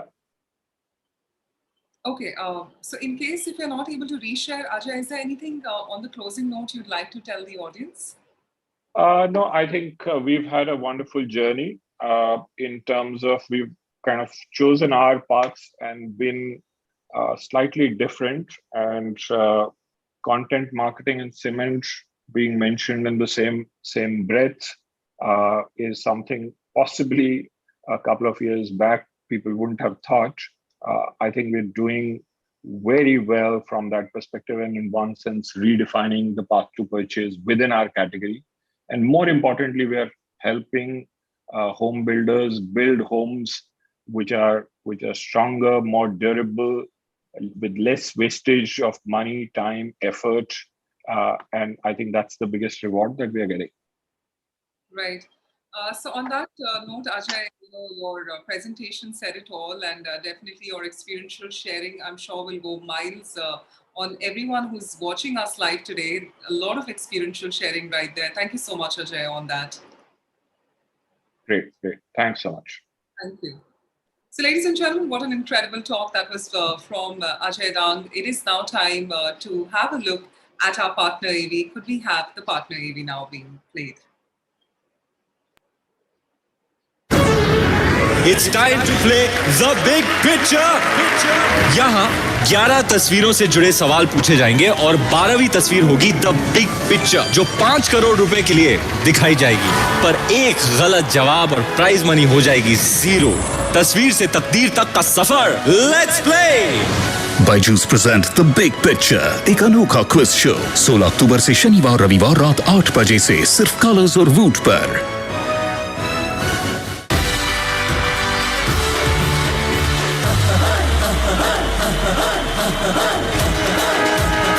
एक तरफ तस्वीर, एक तरफ तकदीर और बीच में आपका नाचीज cut piece Ranveer. Byju's present the big picture, एक अनोखा क्विज शो 16 अक्टूबर से शनिवार रविवार रात 8 बजे से सिर्फ कलर्स और वूट पर। So, well, ladies and gentlemen, after that, we'd also request you to keep tweeting and posting using the hashtag e4m content jam. Well, ladies and gentlemen, after that incredible partner AV, it is time to move on to the last session of the day between Naval Ahuja, co-founder, Exchange for Media, and Suparna Mitra, CEO, Watches and Wearable Division, Titan. Well, Suparna is an electrical engineer from the Jadavpur University and an MBA from IIM Kolkata. She has an extensive business experience mainly in lifestyle retail marketing area. She started her career as a management trainee in Hindustan Unilever. Subsequently, she joined Titan, where she has worked on several roles in marketing, both international and domestic. The next stint was Talisma Corp as a director product marketing. She moved on to then becoming the business head lead in Arvind Brands Limited. She rejoined Titan and became the global marketing head Titan, where she was responsible for all the marketing in India and international markets. After this stint, she was the regional business head South for Titan Company Limited, where she was heading all the businesses of Titan Company Limited, including watches, jewelry, and eyewear for the South region. So, ladies and gentlemen, please help me and join me in welcoming Naval Ahuja, co-founder, Exchange for Media, and Suparna Mitra, CEO, Watches and Wearables Division, Titan. With this, the stage and screen is all yours. Over to you. Hello and welcome to this special session with Suparna Mitra. As you know, Suparna is the CEO of Titan Wearables and Watches. Suparna joins us today in this keynote session just before we start the award ceremony. Thank you, Suparna, for joining us. Thank you, Naval. Thank you. Thanks a lot. And I also want to thank you for spending significant time with us to chair the jury for the Indian Content Marketing Awards. Content marketing is a space that has evolved significantly in the last few years. For those of us with some gray hair will remember, television used to have a format called AFP, Advertiser Funded Programs, that started some 30 years back on Doordarshan, and that entire piece has now evolved various shapes and forms on digital. We will touch upon a few areas in content marketing today during this chat, and I want to divide this conversation in three broad buckets. One, look at what's been the impact of COVID on companies that we call non-digital native, how they are competing with digital natives, what has been the impact on marketing of these companies, how brand building is being done now. Suparna, being a leader, can throw some light on what CEO, how the role of CEO has changed in the last 1.5 years. The second we can look at, especially since we have the pleasure of Suparna being here, and she herself has been an ex-marketer all her life, is what is a change, a meaningful change that is that COVID has brought about in the change of in the life of a marketer, of a CMO. We can look at that. And the third part, since today's theme is content, and we are Content Jam, we'll also touch upon how brands have transitioned through the journey of television and print advertising into this new age content.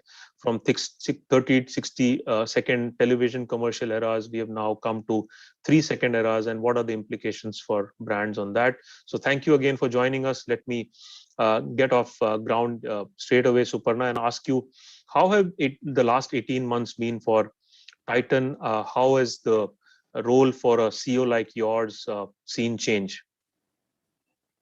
Yeah, Naval, thanks for that intro. And like you said, the scene has changed a lot. And from there was a time when, any advertising, any marketing campaign would start with the 30-second or the 60-second television commercial. That would be the start. And then there would be print and hoarding that would support. Then there would be a radio that may support. Then there would be something called activation that you would, think of consumer, oriented, contest or some kind of engagement. And that would then become the BTL, which would be, that's this traditional way in which we used to do this. I think this movement has been already in progress in the last 1.5 years, of completely cemented is the starting point is not the 30-second commercial. The starting point is the insight, and then we think of what are the various touch points of the customer with the brand and how each of those customers provide a consistent expression of the brand or the launch or whatever it is doing, but also equally importantly, completely leverage the possibilities of that particular medium. So for example, I often talk about this. There was a time when marketing was just one way, right? The company or the brand would just say, this is who I am, this is what my product is, buy me, buy me. Today, it is two-way. There is, of course, social media, Insta, Facebook, Twitter, all these platforms in which consumers equally contribute and talk about it. There is the whole thing of influencers, which are some kind of customers who behave like brand ambassadors. And then there is the whole piece, whereas earlier the information would be something that the company would dispense with, bit by bit, dose by dose. Today, all of the information is right there, out there on the net. Right. On day one, and in the 0 hour, everything is out there. And that leads to people browsing, people searching, people trying. And then that leads to user-generated conversation, that leads to ratings and reviews. I, often tell my team, no matter what you're doing on TV, the ratings and reviews are what determine customer purchase. So people are going everything, not just services, it could be products, it could be tech, it could be non-tech. I don't go to any restaurant, I don't go to any hotel, I don't buy anything in any platform unless I see the ratings and the reviews. Right. And I actually go through the ratings. I mean, the ratings need to be minimum 4+, but I also go through the reviews. The people who are unhappy with that product, am I likely to be unhappy on that dimension, or is that something that doesn't matter to me? So why would we imagine that other consumers like us would not behave like us? They do behave like us. And content, since this is about, the whole thing is about content marketing, is that the nucleus around which all of this rotates. And I would even argue that at some level, even the 30-second commercial is actually a form of content. Not the way we had originally imagined it, but if you think of content as anything that the company or the brand puts out there and is a reflection of who they are, and then that the entire ecosystem kind of builds on it, then that's really what content is. So it has been the last 18 months of COVID have been a big accelerator of trends that were already forming. And consumers have it's been the tipping point, and consumers are now completely comfortable with interacting with brands and products in a very hybrid, fluid, and digital kind of way. They seamlessly go into online, back into offline, back into online. Some people purchase the whole purchase journey cycle is online. Some people continue to remain who are end-to-end physical, and that's fine too. Yes. So I think it is really a very big democratization of the marketing process, where marketers no longer control things, and any marketer or any brand that's still trying to control it, we're not going to succeed. You have to let go, but you have to build those conversations, build the content, and then, hopefully that will generate that kind of interest and become a force to reckon with. So that's really how I would put it, Naval. Yeah, and democratization for consumers, and the brands need to follow that. And given that there's been significant democratization, how does a brand realign their strategy for a consumer reach out? Today, as opposed to say 20 years back. As you mentioned, there used to be limited set of platforms to reach out to consumers. Today, you have dozens or perhaps more. On top of that, the entire consumer journey is being done online in many cases. Then the third part of the mix is the consumer attention is both fragmented as well as very short. right? So it's like the entire matrix has changed and become significantly complex. So given all of that, how do you see brands realigning their strategy to study the consumer better, to reach out to the consumer better? Because advent of digital has made sure there's no place to hide. Mistakes get sort of come under spotlight very quickly. If the chances to do iteration are not as many as they were in the past. So, but fundamentally, what should a brand do to sort of keep pace? I think, as you mentioned, digital is pretty ruthless in the fact that it is out there and everybody can see it and there's nowhere to hide. But equally, the opportunity in that is that you don't have to go separately looking for insights. The insights are all there. It's there. It's just as the company or the brand is putting out information by every single action of theirs, by every single post or every single reply. Equally, every single consumer is completely unveiled and is totally talking about what matters to her, what doesn't matter to her, what she thinks. And that's invaluable information. Earlier, again, launch cycles of products would mean that first you do, a big research and you go door to door and you collect the data, then you do a quali, then you do a quanti, then you put it together. And the whole cycle would be months. Today, entire campaigns are actually, while the product may take months because there are products where there is a certain time that is required to build it, but the actual inciting process to arriving at the creative, arriving at the content, producing it, and putting it out there is a matter of days. It's not a matter of months, not even a matter of weeks. A lot of people, especially companies that are not digital native, that are transitioning from all physical to a hybrid kind of model, they still think of weeks as a good timeline, but really agile companies are doing this really, really fast. So one is the speed. The second is that it allows you to do many versions and very fast. So for example, in the old days, that one 30-second or 60-second commercial would take, a whole production setup and, the cost and the timeline and the location and the whole jingle. Is it happening? Yes, it continues to happen. But we know specifically sometimes when some event happens and overnight, literally over the night, the next morning brands are posting stuff. That's right. Which is relevant, which is interesting, which is bringing them into the radar. So in a way, it has become easier, but in a way it has become harder, because if you're given many chances, some of them will work, some of them will not. And like I said, every single arrow that is released actually has an impact on the brand image. So it's a very interesting place. I think brands and brand teams, marketing teams need to be much more agile, much more ear to the ground. When I'm saying ground, the net, also the ground, and much more willing and flexible, much more creative. I think creativity is also something that, there was a time when a brand logo would be only one color.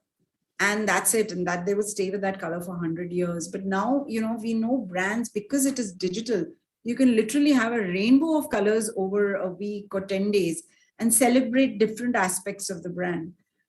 So really, many of the formulae have changed. I do think, and it's important for me to mention here, that the principles remain the same. And the principle number one is be focused on the customer. The how, the when, all that has changed, but be focused on the customer, deliver the customer what she really wants, and deliver it in the language that she can, and on the platform that she anyway consumes. And the rest of it is, the basic principles of what you're trying to do is not that different. Absolutely. The fundamentals always remain the same. And the important thing is to rely on the fundamentals and not get distracted by all the noise around. I was doing a conversation a couple of weeks back with Mr. Bhaskar Bhatt, and his theory was that a marketer's job always used to be difficult. It's not that it's become more difficult now. Yes, some complexities have got added, but like you rightly said, it's also easier in some manner, data collection, getting information, getting feedback. You don't have to go through, months of research and on ground feedback gathering. I mean, it's right there. And that brings me to my next question, which is about how companies, especially as I started by saying, are not digital natives, are using information stroke data for their own sort of customer reach out efforts, because data is a huge black box. What you input in it, and the important thing is how you read it, what is the output you're gathering. Tell us, a company like yours, how does Titan reorient itself to become a company that uses data information in a very meaningful manner, in a manner that kind of is very useful for your CMO to kind of do marketing activities on the fly, to tweak product, reach out, to tweak positioning, or even give feedback to your product teams to kind of keep tweaking what they're doing? Because this is not built into your DNA, right? You did not grow up.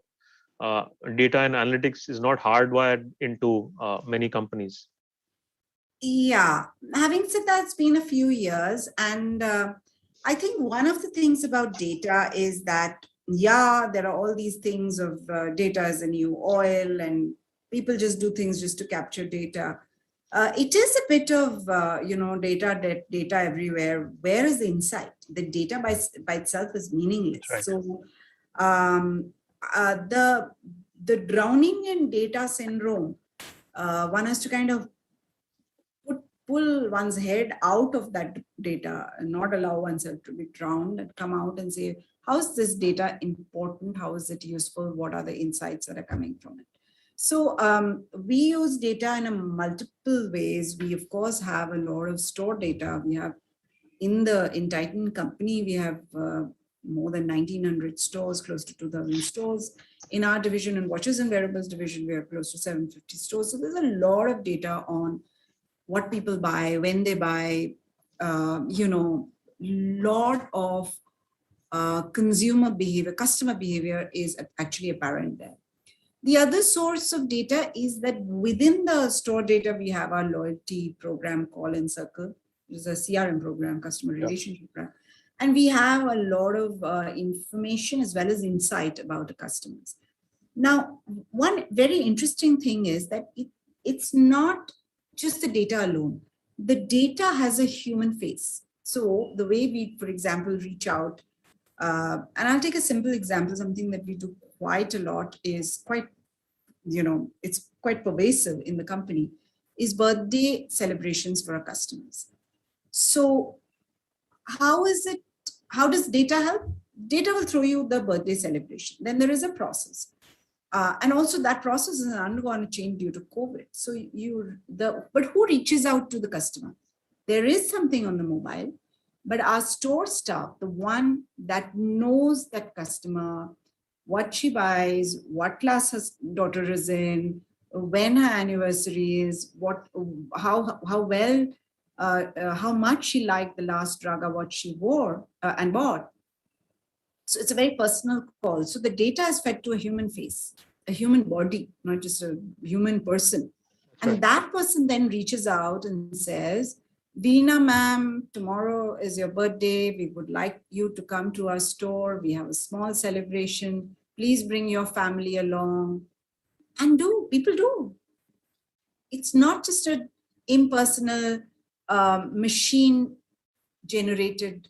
There is the machine generated. I'm not saying that there isn't, but then it is wrapped in human touch.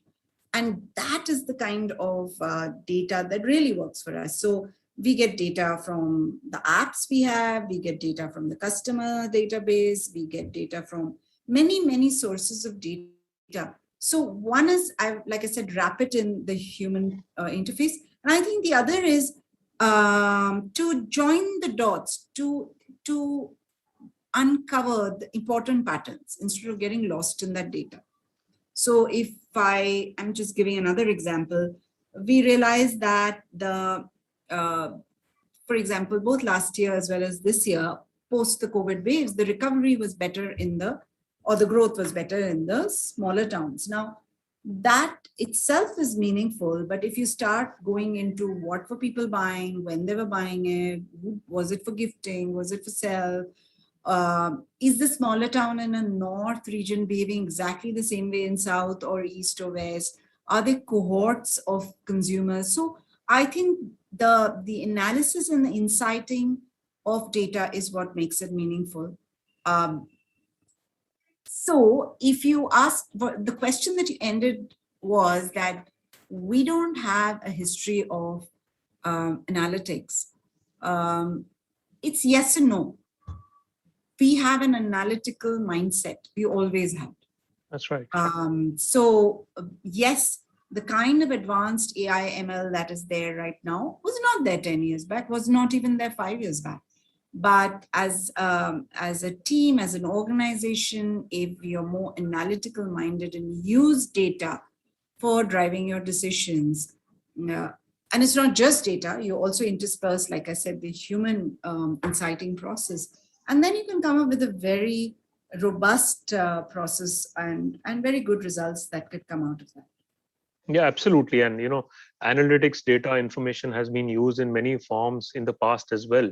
Maybe the backbone was not as much technology and hardware or software. I recall an example. I read, I think 3-4 weeks back, about traveler gifted to the Chinese emperor some 2000 years back, a strap of, a strap to be tied on the wrist, which had beads to keep track of, the movement of the sun and the days and the movement of the moon. Perhaps the first wearable device ever worn by anybody in the world. Things were happening even before, Apple came by or Amazon happened, right? So the world has been, and right, like you rightly said, it is about insights. It's not about data. It's about using the data in a very meaningful manner. Let me come to what is relevant for today's topic of discussion, which is about content and how it's evolved. Tell us, if you can, about what are the 2-3 legs on which your content marketing strategy stands. What are the few pieces? Because content marketing is now a very vast field. You're interacting across so many platforms with customers, and I always use this example. TV is linear in so many ways that once you make a 30-second ad, you're pretty much running the same thing across maybe 500 channels with a few tweaks here and there. At most, you'll hire a different superstar for South versus the northern regions. The content marketing pieces that you do on digital require dozens of iterations, dealing with dozens of platforms, multiple ways of consumer reach out, but there has to be some uniformity in what you're doing, right? There has to be some 2-3 pillars around which everything is done. So what would be those 2-3 pillars for Titan?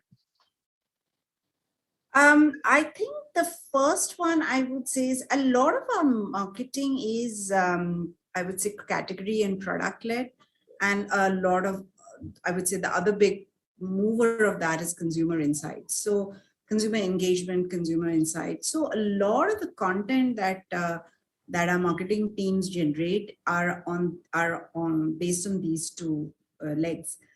So if we can make very good content around how a product works, could be watches, could be wearables, could be jewelry, could be anything.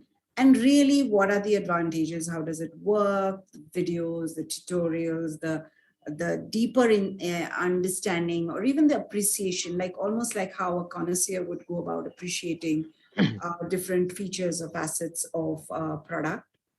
And the second part is what excites consumers? What is the current theme? How can I, connect with my consumers on what they are really talking about, what they're thinking about? And it's all of that trail. The biscuit crumbs are all on the internet. Like I said, you don't have to go looking. That's right. But it can't be like, there is a current trend. It has got nothing to do with my category or brand, and I'm jumping on the bandwagon. That I think people understand.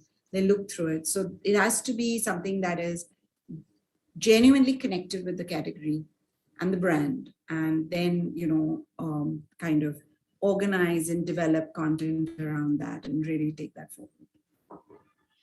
And tell us, how has the role of partners in your ecosystem changed? For example, you worked with many advertising agencies, you continue to do very good work with them. But evolution of digital, evolution of all these content marketing pieces required you to, work with multiple partners at the same time. So Yeah. how has that relationship evolved and changed over the years? Because you can't now just have one agency doing everything for you, because you're looking for specialists. So what's your expectation from agency partners that has changed? How do you see agency partners? Have they evolved and kept pace with what's happening?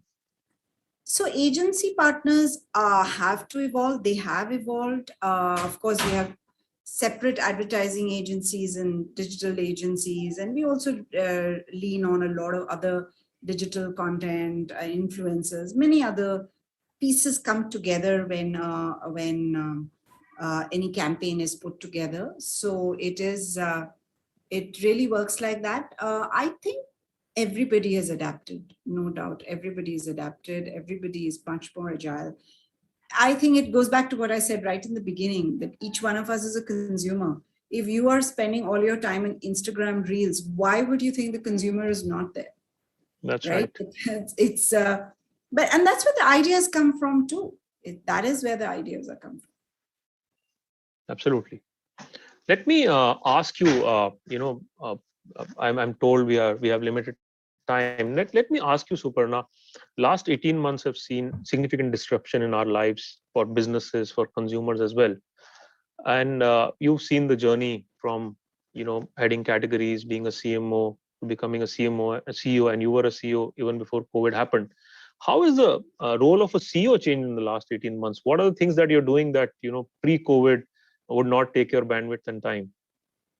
I think people have been under tremendous stress, and it's been such a bizarre time because we've lived through it. We haven't, of course we also realize it, but this whole digital working and being at home and the whole real fear for safety and safety protocols, vaccinations, financial support for ecosystem partners. We are a big company. A lot of our ecosystem, franchisees or smaller vendor partners, and how do you make sure that they don't go under and they can kind of weather the storm? So I think it has been really, like a wartime effort, and we are now slowly, gradually moving towards peacetime.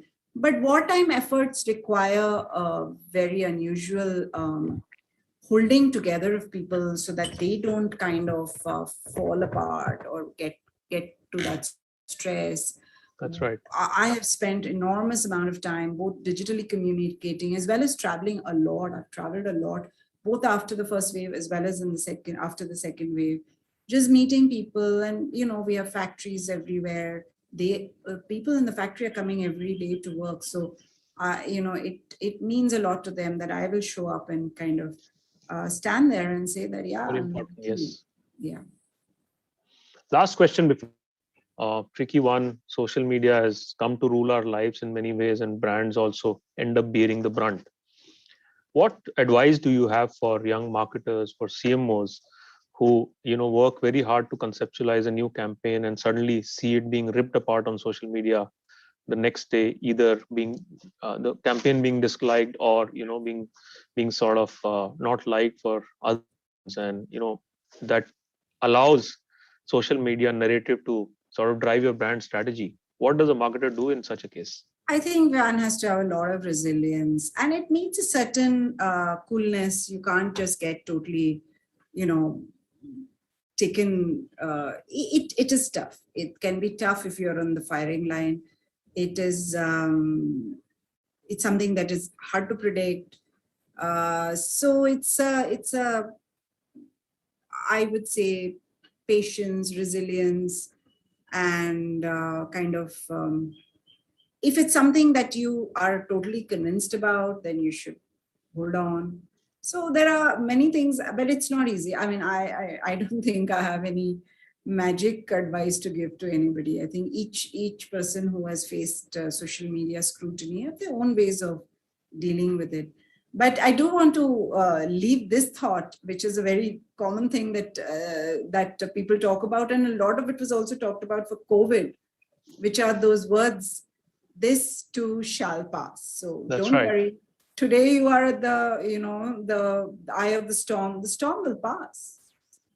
And the good thing about the social media is a storm is that it passes very quickly, sometimes in a matter of minutes and hours. So you don't have to wait weeks. So thank you so much, Suparna, for giving us your time. Thank you also for chairing the Indian Content Marketing Awards jury. Later evening, the winners will be announced. And as you will see, the winners come from a vast set of categories this year. The Content Marketing Awards saw record participation. We had 750 odd entries, telling us how brands have really taken to content marketing like fish to water.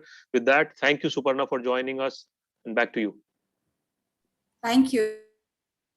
Thank you so much. Well, what an incredible discussion that was, ladies and gentlemen. That was Naval Ahusha, co-founder, Exchange for Media, and Suparna Mitra, CEO, Watches and Wearables Division Titan.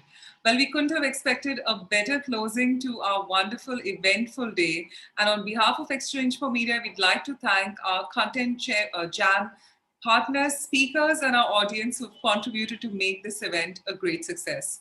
But do not go anywhere, as soon we're going to be announcing the winners of the E4m Indian Content Marketing Awards, which is starting at 6:30 p.m. Indian Standard Time.